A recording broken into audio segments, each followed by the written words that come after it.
Hello students, in this part we will discuss the advantages and disadvantages of satellite images. So what may be the advantage of the images? So the major advantage is it can cover a very large area in a very short interval of time, while the disadvantage at the same time is we need ground verification. So if we observe something using the satellite images, we need ground verification whether the thing is happening or not. The next advantage is it is cost effective, but at the same time the disadvantage is it doesn't offer details. So as we have studied about the surveying, it is about the details. So if we need to measure ground, it is very difficult to take the measurements accurately because say for example, in case of Google Maps that we use, we cannot identify where a particular pole is. So if a particular pole is standing at a particular location, we cannot identify that pole. And if we need to measure the distance of pole from any particular point, we still are not able to measure that using the satellite images. So that is again disadvantage of satellite image. It is time efficient, which means it can take picture of large area in a very short interval of time, but it is not the best tool for small area. The same disadvantage I have discussed in the second point, like if we have to take measurements of a small area, we are not able to use this satellite image because the image is blurred, and because of that blurring effect we cannot identify any particular position in that image. So this is the disadvantage of this satellite image. The next advantage is it is multi-sensored, which means it can be the image is can be of multispectral, which means different sensors are used to take different images of different spectrum. So yes, it is a very much advantage. It can be multispectral, overcame inaccessibility, the image of those places where we cannot take direct measurement through the ground. They are very advantageous in that sense. And the data extraction can be very faster in case of GIS ready data. Now again, this term is popping up, which is GIS. So we will discuss about this more in the next lecture. So because GIS is a system through which the data can be stored, the data can be extracted, okay, and that is why it also becomes the disadvantage, as we need an expert to extract the data because a very sophisticated medium is used for the data processing. So we need an expert to operate that. So that becomes a disadvantage for in that sense. Application of remote sensing. Yes, application of remote sensing are in various areas. So using this image, I'm showing you a river flooded area of due to the river. So here you can see the profile of river and the flooded area due to this river. Recently, you may have heard about the flood in Kerala, and we have seen those pictures which are being flooded in the Kerala. So those pictures were taken by aerial photography or using the satellite images. So if we have those images, we can act fast, we can provide relief to the affected area very fast manner without any delay. So yes, this is a major application of remote sensing. Then there are some other application of remote sensing also, like in case of urbanization and transportation system, updating road maps. So yes, We can update roadmaps using the remote sensing data, using the satellite images. We can plan the routes using those images. Asphalt condition. Now, asphalt condition here means the conditions of road pavements. So using those satellite, using the remote sensing technique, we can analyze which road is affected, which road need maintenance. So for the proper maintenance of road structure, we need, we can use remote sensing techniques. Wetland delineation. Now, what is the meaning of this term? Wetland means any empty land, any wetland which is not used for any purpose. So in case of urban area, we need to consider those lands which are not of any use. So when any government body plan to construct any structure or any building, in that case we need area where we need to construct those structures. So wetland delineation means to mark boundary of those area which are not of any use for the time being. Okay, so that we can use those area for utilizing various purposes. So wetland delineation means marking the boundary of unused areas using the remote sensing techniques. Urban planning, yes, urban planning can also be done using the remote sensing. In agriculture sector also, we can use remote sensing technique very effectively. For example, in case of crop health analysis, if we need to observe the health of crops, we can observe those using the remote sensing technique. Like how do we do that? I will give you a view about that. For example, in a particular area, if we take a picture of a land where there is crop, and if we take repetitive pictures of that land in the passage of time, we are able to observe the condition of that crop. So, and we can compare those pictures with other land picture also, so that we are able to understand the differences, uh, what may be the defects, what may be the health of any particular crop area. Okay, so crop health analysis can be done using remote sensing technique. Precision agriculture. Precision agriculture means to monitor which area is being used for a particular type of crop. So those can also be observed using remote sensing. Compliance mapping. Now this term is something related to organizing various documents, various data which is being carried by various systems, and which is transmitted through the remote sensors. Yield estimation. Yield estimation means we can estimate how much crops is being harvested, and what is the amount of particular crop in a particular area. So for example, nowadays in the wheat, for example, nowadays we are harvesting wheats. So using the remote sensing technique, we can yield how much wheats can be produced in a particular area.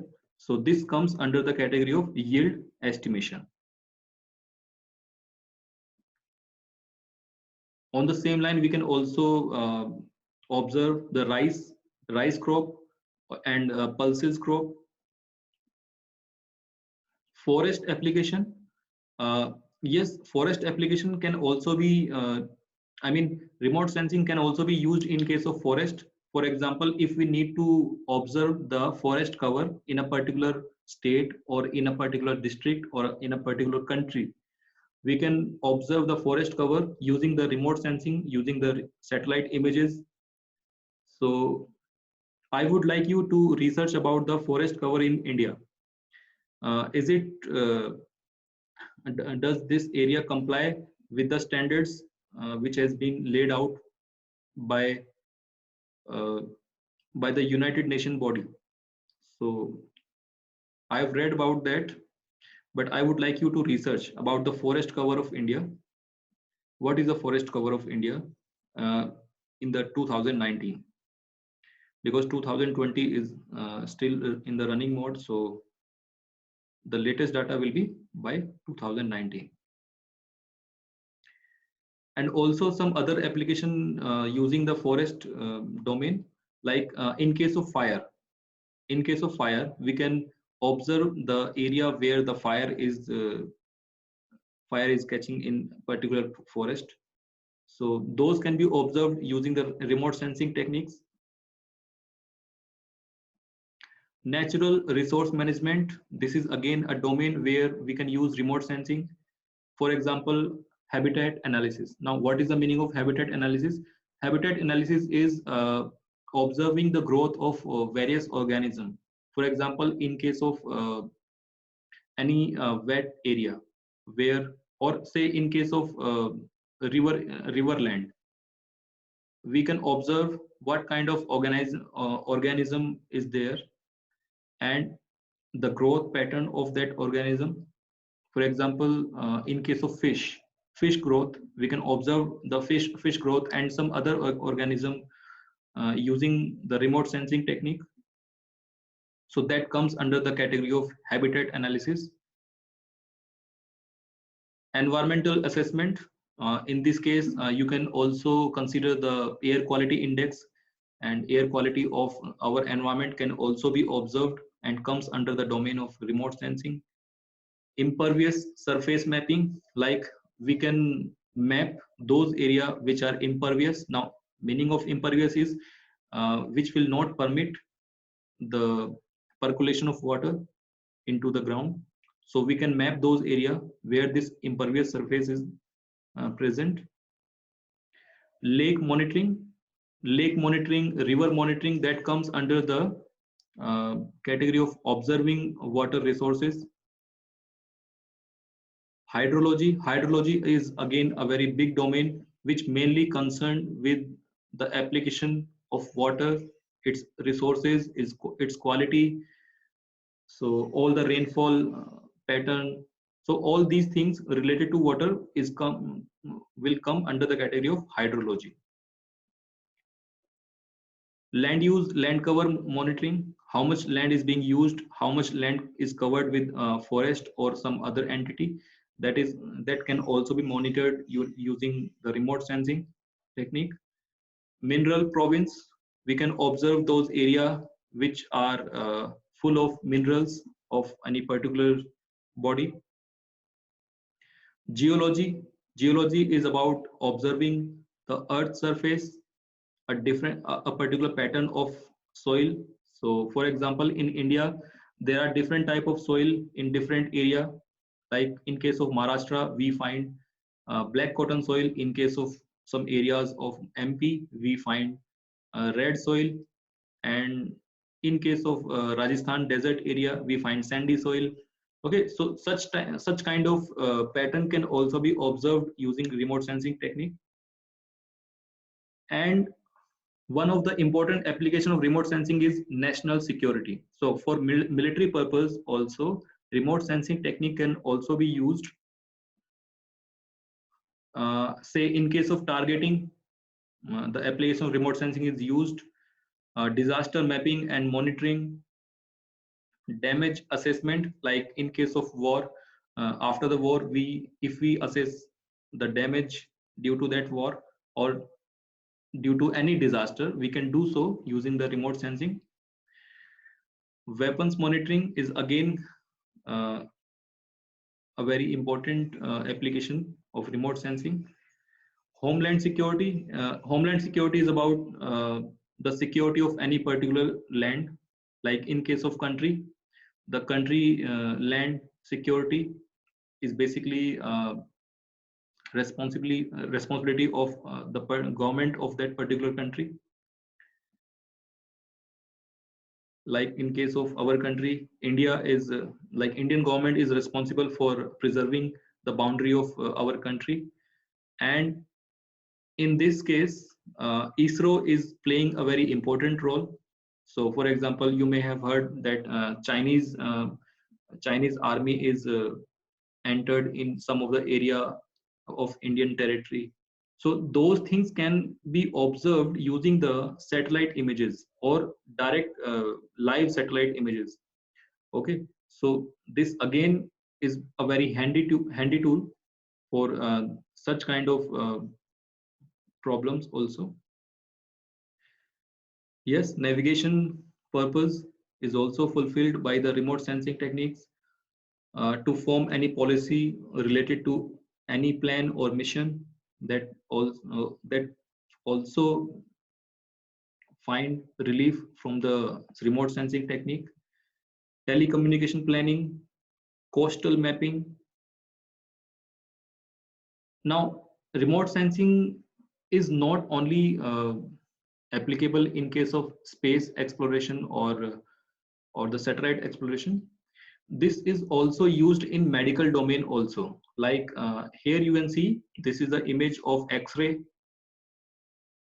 So all those medical equipments which are used to scan human body, those instrument will use the application of remote sensing. So remote sensing is very far used in this medical domain also.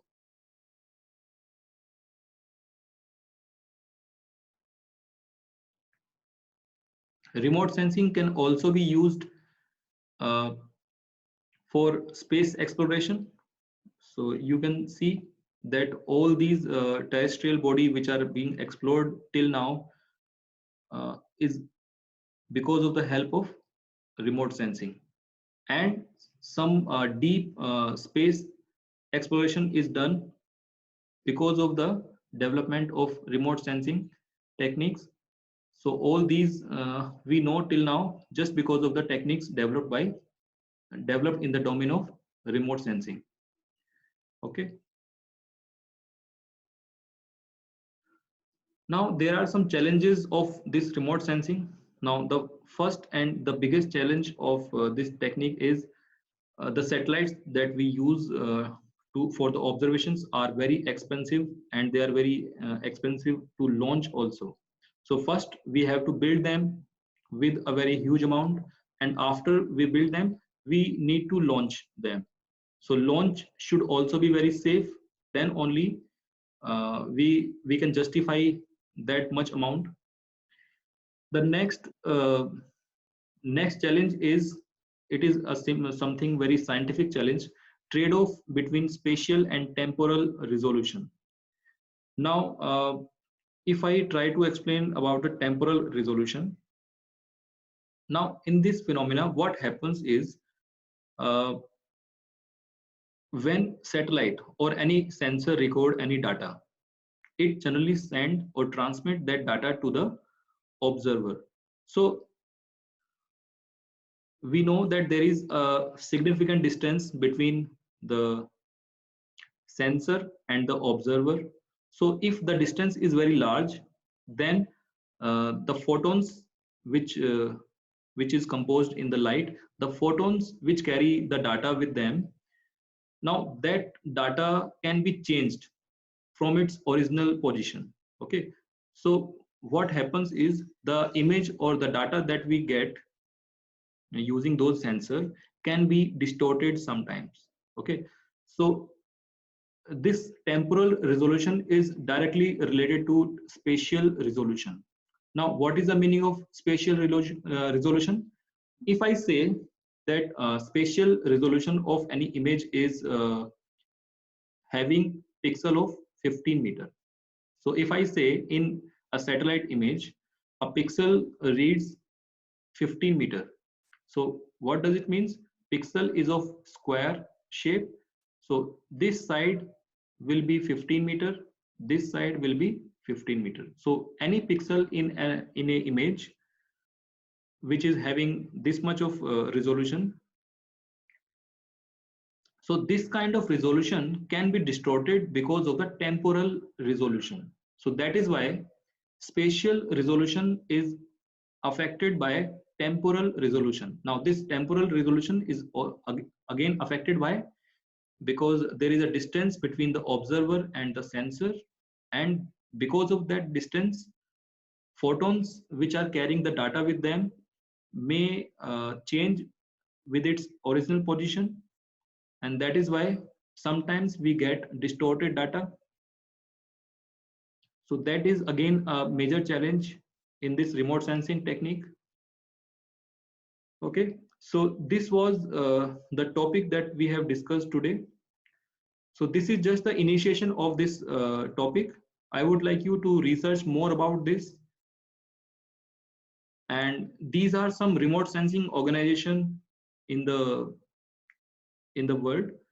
For example, this ISPRS is the remote sensing organization which is of international recognition. IGARS, it is again international recognition. NASA is from the US. ESA is European Space Agency. So basically the countries of Europe concludes this European Space Agency. NASDA, National Space Development Agency, this is responsible and this is being monitored by Japan.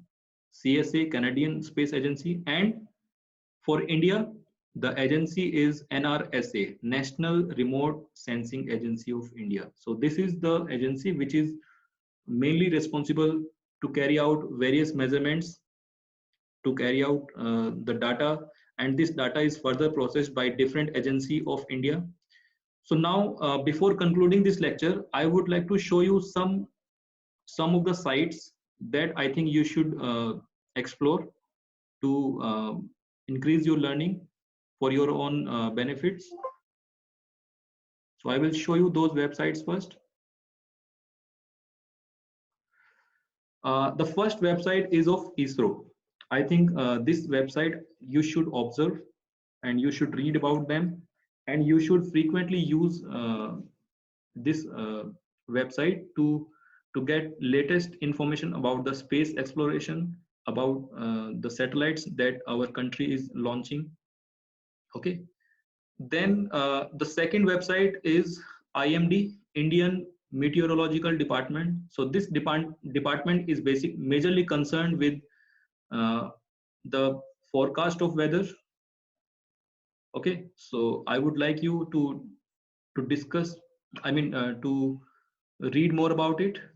So here you can see some features of this website, this department. So this Department of India is majorly responsible for forecasting marine forecast, heat wave guidance, tourism forecast, thunderstorm, VFX, air quality, SAFER is again related to the air quality index, power sector monitoring, pilgrimage forecasting, mountain and highway forecasting. So all these forecasting is done by Indian Meteorological Department. So I would like you to research, to search more about it, to read this, to explore this website.